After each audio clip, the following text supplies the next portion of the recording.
কি সমস্যা? বারবার কল দিচ্ছ কেন?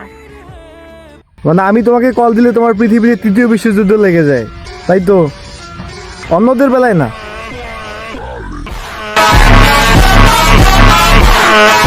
আমি চাই তুমি সবসময় হাসি খুশি থাকো, তোমার হাসি মুখ দেখি। কিন্তু তার মানে এই না তুমি আমার সাথে সাথে আরো 6-7টা ছেলের সঙ্গে কথা বলে টেক্সট করে সারাদিন হাসি খুশি থাকবা। তার মানে কি এটা?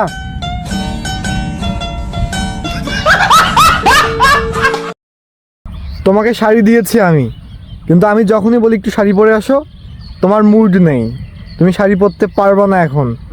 আর অথচ 14 ফেব্রুয়ারি এলে, নববর্ষ এলে শাড়ি পরে তুমি চলে আসো, যা আসো ঘুরতে যাই। তুমি কি আমার জন্য শাড়ি পরো নাকি গোটা বিশ্বকে দেখার জন্য শাড়ি পরো? হ্যাঁ, আমি কি বোকা এতটাই যে কিচ্ছু বুঝি না, ফিডার খাই?